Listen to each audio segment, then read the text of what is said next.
Bismillahirrahmanirrahim. Assalamualaikum warahmatullahi wabarakatuh. Alhamdulillahillazi khalaqal insana fi ahsani taqwim.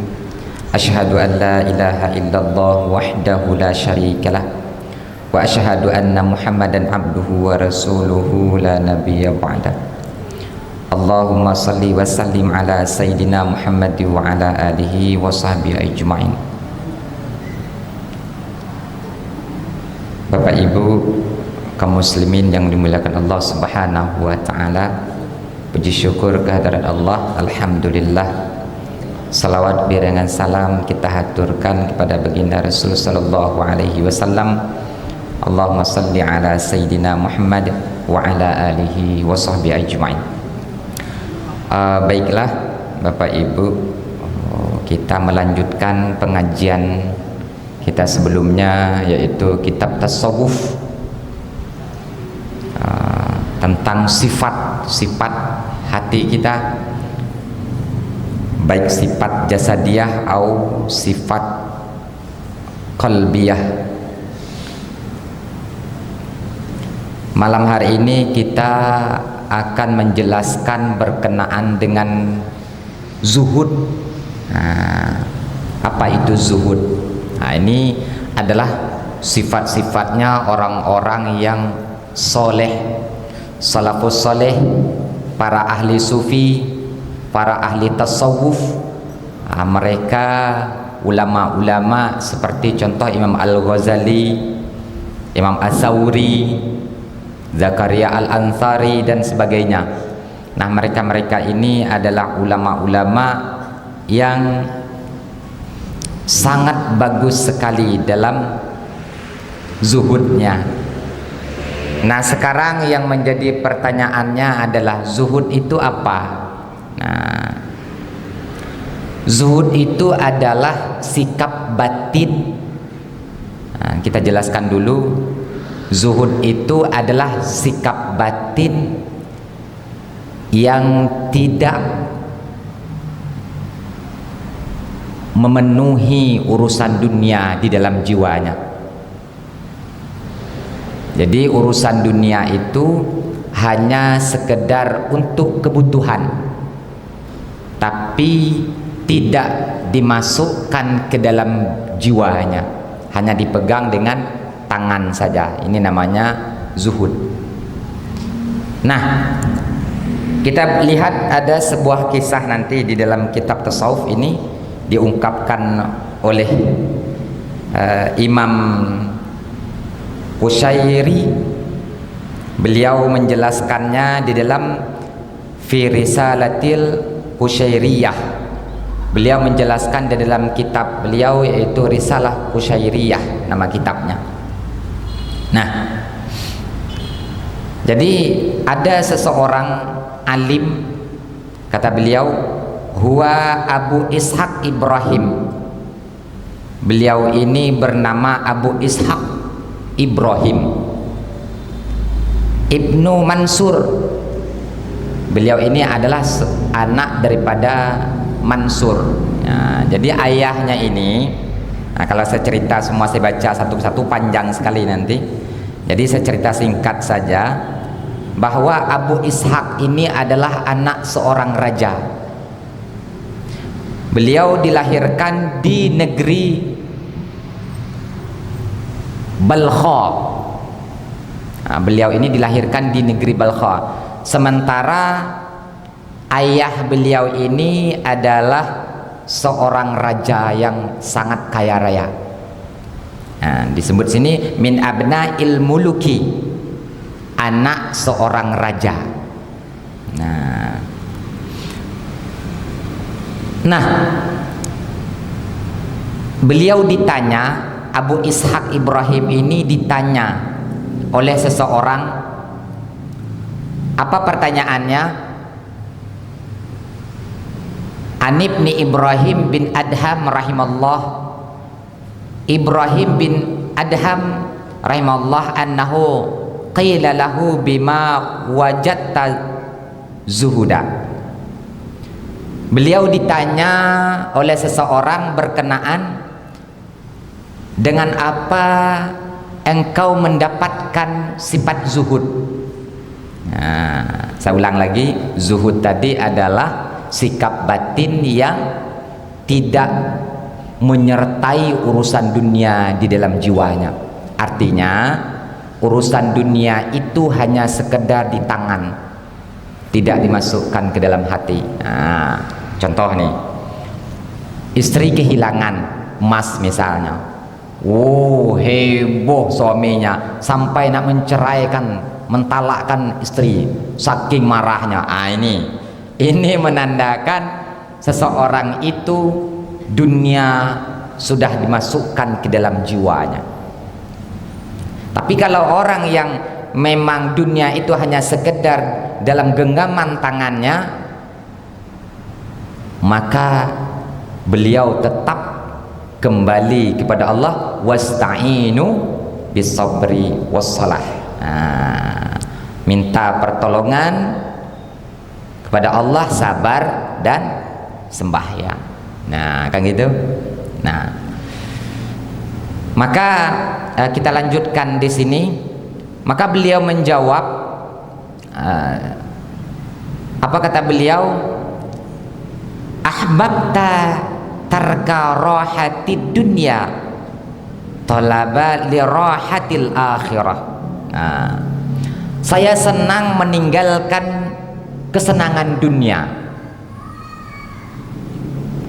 dan menuntut atau mencari untuk kesenangan akhirat. Ini beliau nih, Ibrahim ini.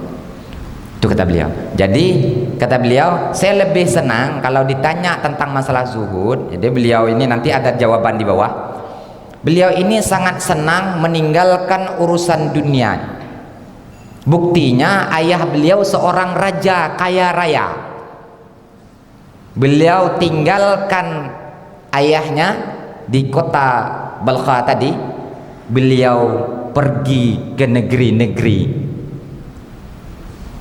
pergi ke tempat-tempat yang dimana di situ orang-orang ahli sufi. Nah, ini Ibrahim.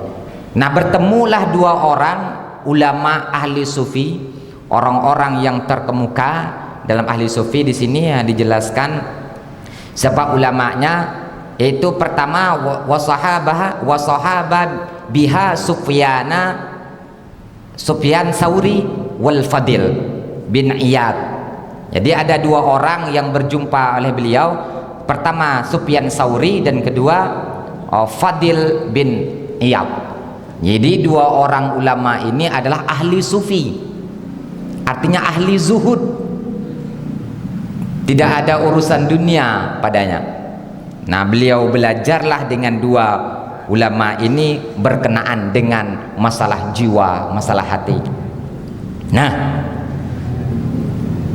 Nah, apa jawaban beliau ketika ada orang bertanya, bagaimana kamu mendapatkan sifat zuhud? Qala ai Sayyiduna Ibrahim. Jadi Sayyidina Ibrahim ini beliau menjawab bisalasati asya'a, dengan tiga perkara ini saya mendapatkan sifat zuhud. Jadi kalau enggak dengan tiga ini enggak dapat sifat zuhud. Nah, pertama apa kata beliau? Ra'aital qabra muhishan. Aku melihat kuburan merinding, takut, musyian, takut sekali. Nah, nih tanda-tanda orang sifat zuhud itu Pak, ketika melihat orang yang meninggal, mengantar ke kuburan, sampai ke kuburan itu dia melihat orang itu dimasukkan ke lubang lahat, maka di situ ada rasa takut yang dahsyat luar biasa. Ini saya pribadi, maaf, saya pribadi belum ketemu hal itu, tidak ketemu. Kita cuman hanya membaca, mudah-mudahan kita bisa menyikapi itu. Nah, dan bahkan ada orang, maaf, tukang penggali kubur, bahkan sudah gali kubur lah ditanam orang itu dalam kubur. Nah, sholat zuhur masuk hanya sholat indahnya. Berapa banyak orang kayak itu? Orang banyak ngantar jenazah, sholatnya ke masjid, antar ke kubur, tapi nyatanya pulang dari kubur dia sendiri yang tidak sholat. Padahal melihat orang sakit dan melihat orang menjenguk orang meninggal sampai ke kuburannya itu adalah sunnah. Bisa kita mengambil ibrah, bisa kita menghayati, mentadabburi, ternyata kita akan pulang ke situ juga. Tapi nyatanya hari ini berapa banyak kita lihat orang yang berduyun-duyun mengantar saudaranya, kaum kerabatnya yang sudah meninggal ke kubur, nyatanya tidak ada sedikit pun kesan di dalam hatinya. Ini yang sangat bahaya, sangat bahaya. Nah, ini kata beliau. Jadi beliau merasa takut sekali ketika melihat kuburan, muhisyan, merinding, qati'an liqulubin an mahbubatihi. Jadi ketika melihat kuburan itu, beliau itu kecintaan dengan dunia itu hilang di dalam hatinya, ya. Terputus urusan dunianya. Bayangkan. Nah, kita hampir setiap hari nengok orang meninggal, nengok mobil ambulan,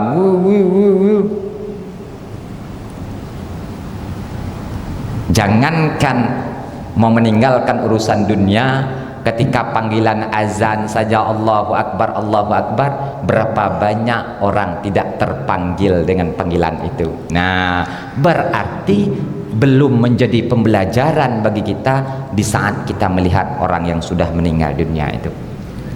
Nah, ini kata beliau itu alasan pertama mendapatkan sifat zuhud. Walaysa ma'i mu'nisun. Nah, kata, dan saya belum mendapatkan belum mendapatkan orang yang menghibur masalah itu, artinya orang yang menenangkan. Maksudnya gini, ketika melihat kuburan, hati itu merasa gelisah, gundah, merasa takut yang luar biasa, dan tidak ada satupun orang yang bisa untuk menghilangkan rasa takut itu. Tidak ada.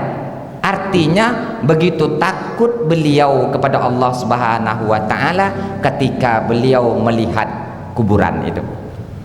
Nah, jadi mudah-mudahan kaum muslimin, Bapak Ibu, kita di saat melihat orang meninggal itu jangan hanya mata yang melihat, tapi upayakan mata batin juga melihat. Ini maksudnya nih. Artinya dihayati, direnungi, ditadabburi,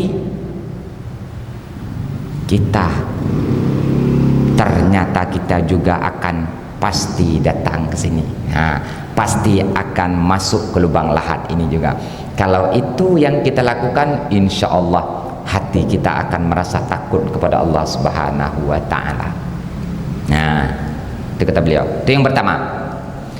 Yang kedua, beliau mendapatkan sifat zuhud itu, kata beliau, wa ra'aita tariqan tawilan ay musafatan ba'idatan fil akhirati. Yang kedua, kata beliau, aku melihat jalan yang cukup jauh, yang cukup panjang. Nah, maksudnya gini, ketika melihat kita pergi berjalan misalnya ke Medan misalnya, jauh betul jalan ini. Nah, gitu nah.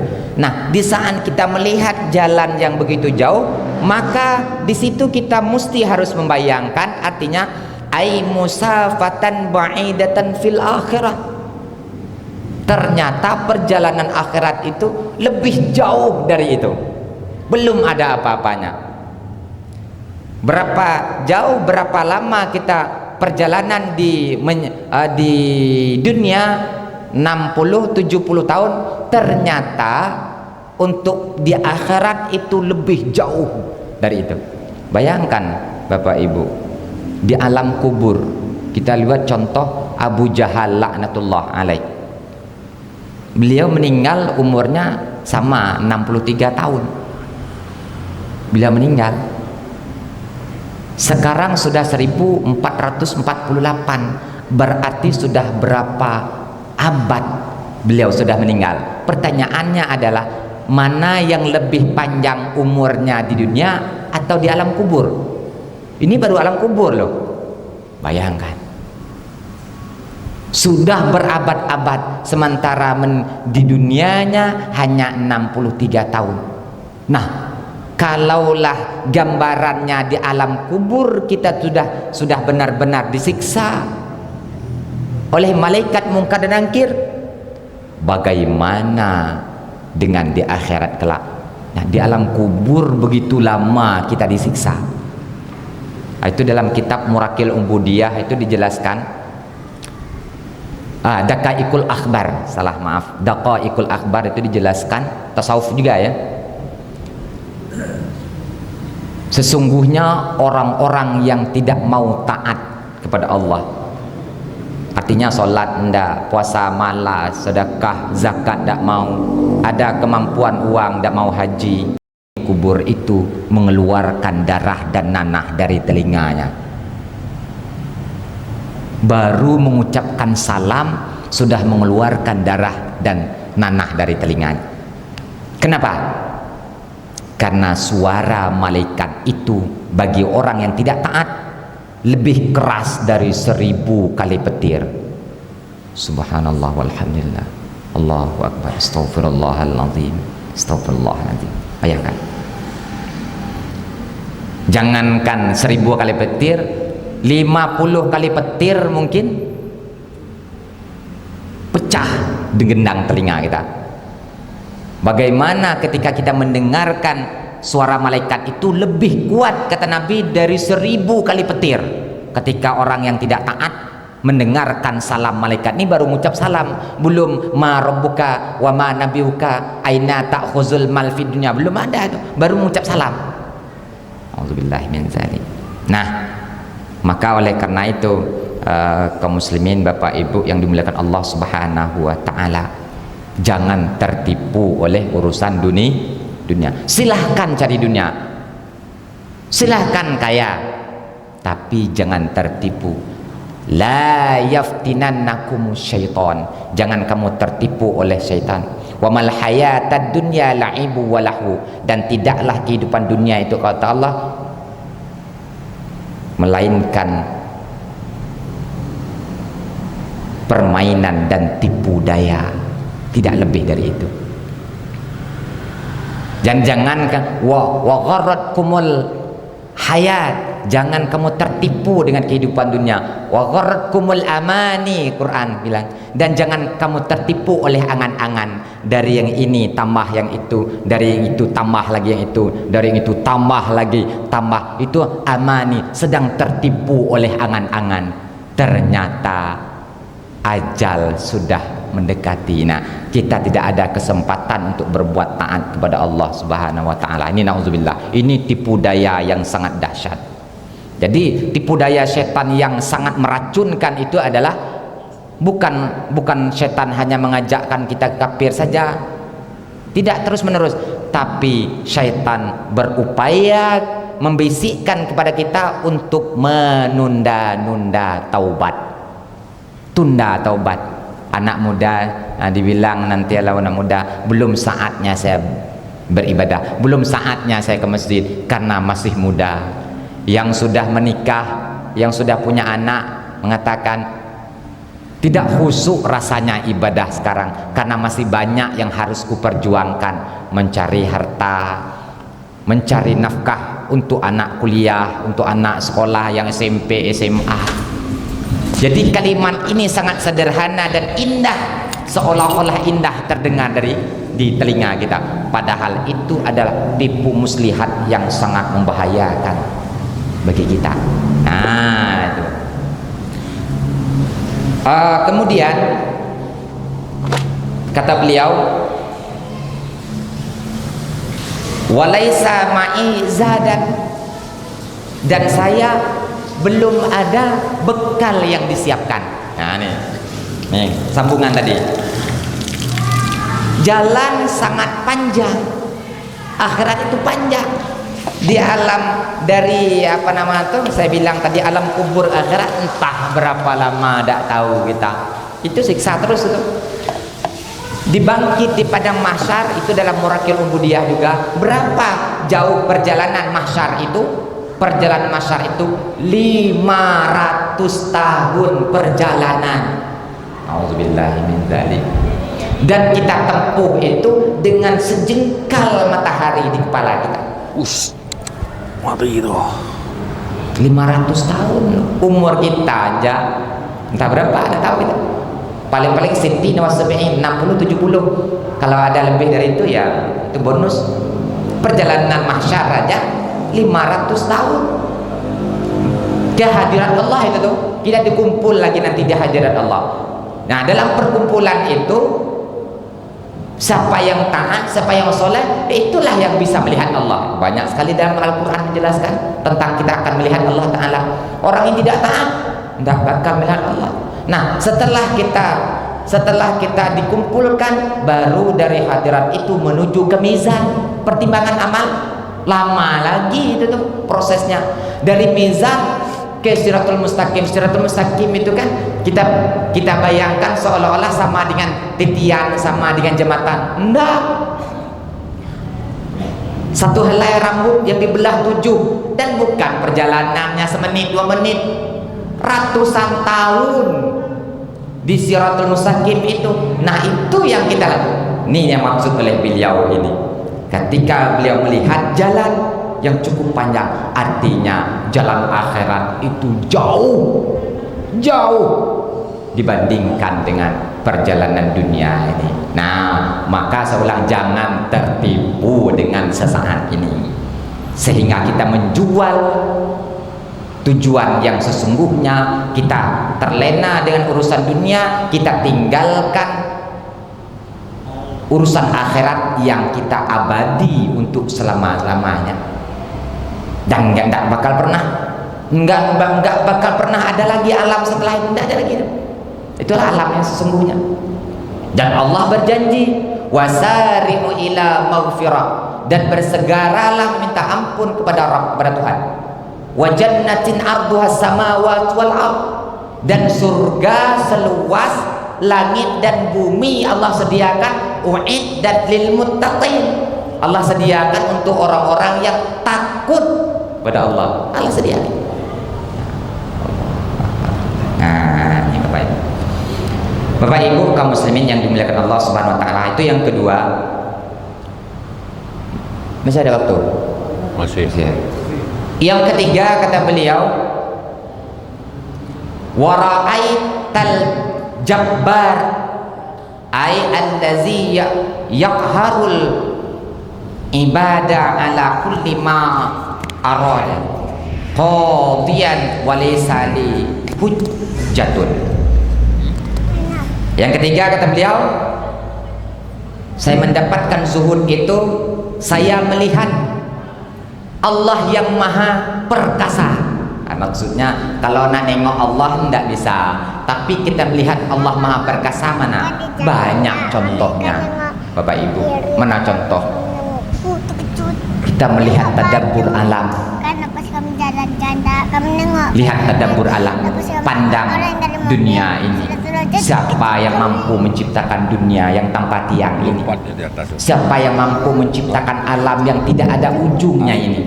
Nah, itu namanya tadabbur alam. Jadi kalau kita nak tahu Allah itu Jabbar, Allah itu maha perkasa, Allah itu maha kuasa, maka kita mesti harus banyak tadabbur alam.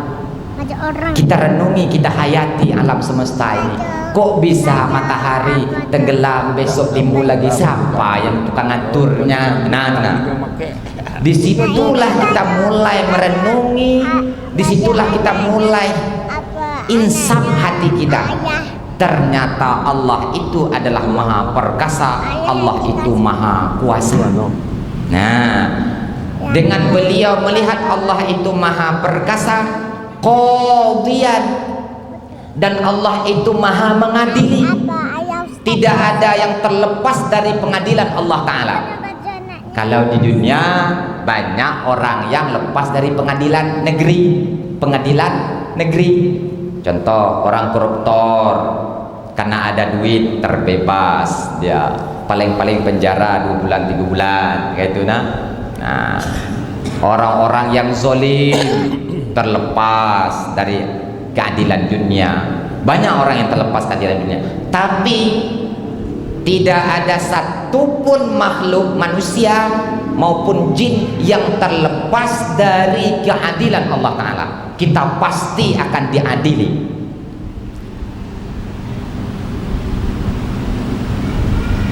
Innama tujzau nama kuntum ta'malun. Sesungguhnya engkau dibalas dengan apa yang engkau perbuat. Dalam surah At-Tur ayat 16. Apapun yang kita lakukan pasti akan menuai hasilnya kelak. Kalau dalam surah Ar-Rahman itu hal jazaul ihsan illal ihsan ayat 60. Tidak ada balasan kebaikan kecuali kebaikan pula. Siapapun yang berbuat baik, siapapun yang berbuat soleh, siapapun yang buat ketaatan kepada Allah, maka pasti Allah berjanji akan membalas dengan kebaikan pula. Dan sebaliknya, siapapun yang berbuat kejahatan, kemaksiatan, kezaliman, maka dia akan diadili oleh Allah Ta'ala, pasti akan mendapat imbalan azabnya Allah. Itu la budda lakum, tidak dapat tidak dapat kita. Nah, maka dengan demikian beliau melihat Allah itu maha perkasa, Allah itu maha mengadili.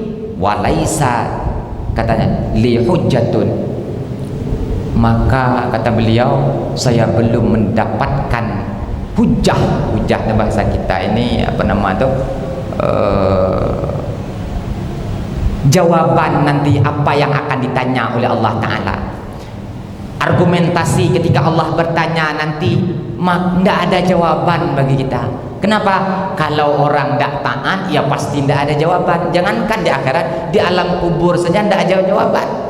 Aina ta'khuzul mal fid dunya, dari mana kamu ambil harta ini? Prosesnya dari apa?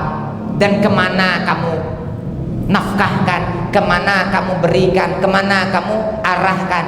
Itu aja tidak sanggup kita, apalagi kalau Allah sendiri yang mengadili kita. Maka kata beliau, kalau nak ingin mendapatkan sifat zuhud, mesti harus 3 itu. Renungi baik-baik. Ketika melihat kubur, merasa takut yang luar biasa.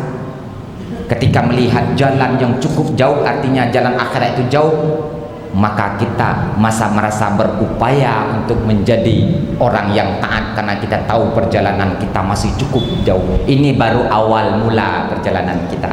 Yang ketiga adalah kita tahu bahwa Allah itu maha perkasa, Allah itu maha mengadili, tidak ada yang terlepas dari keadilan Allah.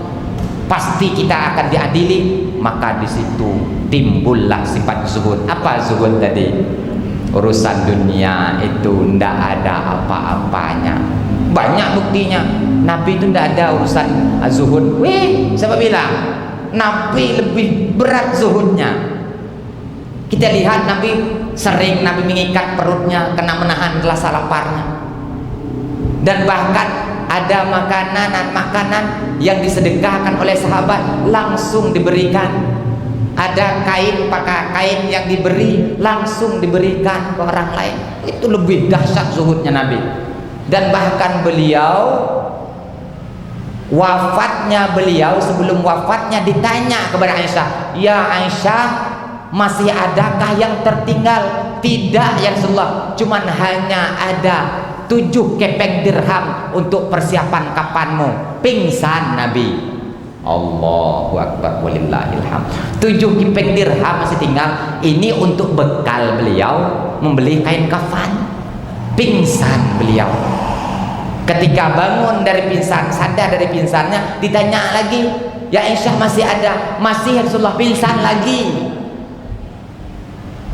Jadi jangan dibilang sifat zuhud ini ahli sufi saja. Tidak, Rasulullah lebih dahsyat zuhudnya. Kalau kita melihat cerita Nabi perang Khandaq misalnya, beliau luar biasa, diikat kuat perutnya karena tidak ada makanan sama sekali. Banyak cerita Nabi dalam zuhud. Kalau kita masuk ke anaknya, 4 perempuan jamin surga. Salah satunya Fatimah Zahra, anak Nabi. Anak Nabi itu pernah 40 hari tidak ada terlihat asap dapur. Artinya anak tidak ada yang dimakan.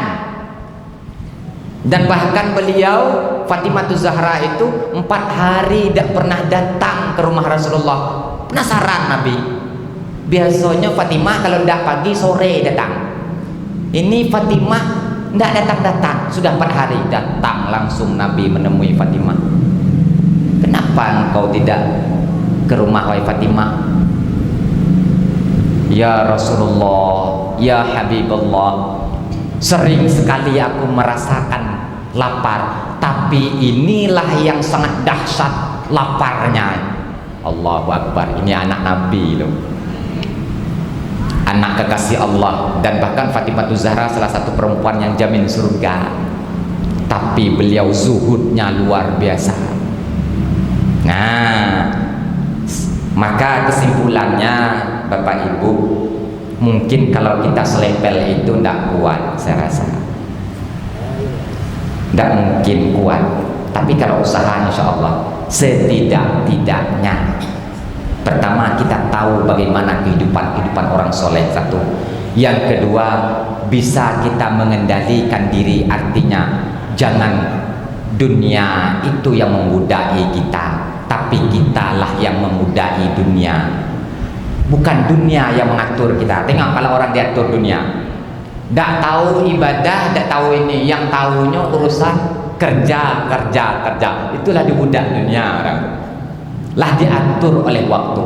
Tapi kalau seseorang itu ketika dia benar-benar membudai dunia, artinya dia yang mengatur dunia, maka di saat ketaatan panggilan datang, maka semua urusan dunia dibelakangkannya. Nah ini dia, orang yang cerdas itu adalah mereka yang mengatur urusan dunia, bukan dunia yang mengaturnya.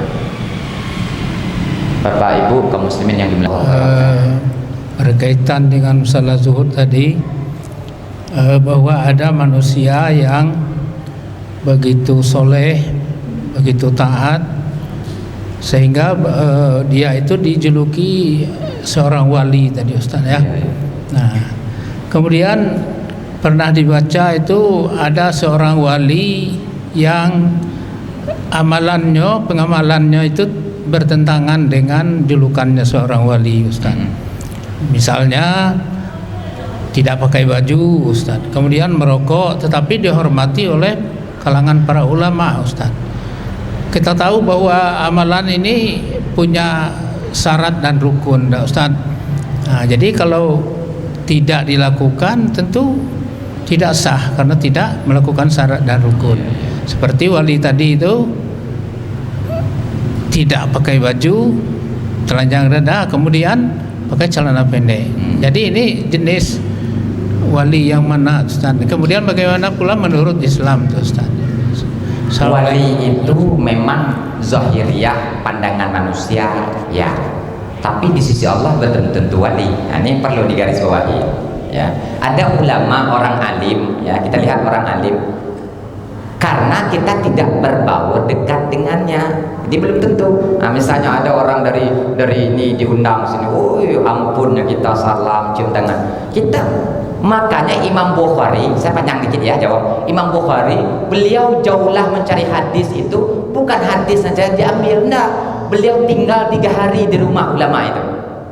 Ketika beliau melihat ternyata tahajudnya tidak, tidurnya sepanjang malam paling 5 waktu, ditinggalkan hadisnya, itu Imam Bukhari. Makanya tidak ada ulama yang sanggup mendhaifkan hadis Imam Bukhari kecuali ulama Wahabi, itu Syekh Al-Albani. Kalau ulama-ulama ini tidak ada satu pun yang berani mendhaifkan hadis Imam Bukhari. Nah, jadi ketika kita melihat ada orang yang diangkat oleh manusia menjadi wali, tapi tidak sesuai dengan karakter syariat, tidak sesuai dengan aturan syariat, gitunya bukan wali. Ya, Allah itu kan maha segala-galanya, maha kudus, maha suci. Allah itu maha qadim, maha semua Allah. Jadi secara logikanya mustahil wali itu bertentangan dengan syariat Allah. Enggak. Waliyun min auliyaillah. Ingat ya, seorang wali itu kan adalah makom yang tertinggi. Artinya mereka itu sudah ma'rifatullah, sudah benar-benar dekat dengan mengenal Allah Ta'ala, bukan berjumpa langsung. Ingat nih, ma'rifatullah di situ benar-benar sudah mengenal Allah Ta'ala. Artinya seharusnya beliau lebih tinggi ketaatannya kepada Allah. Masa wali pakai celana pendek kalau berbeda dengan ini, bukan wali. Mungkin maaf ya, mungkin pandangan manusia karena beliau nih kayak gini dianggap wali, belum tentu. Karena wali itu menurut Allah, bukan menurut manusia. Jadi kalau saya jawab kesimpulannya, wali itu sesuai dengan syarat dan rukunnya yang menjadi wali. Jadi bukan hanya berwali-wali saja, tapi sesuai syarat dan rukun. Itu wallahu a'lam bishawab. Itu jawabannya. Mungkin ada yang lain?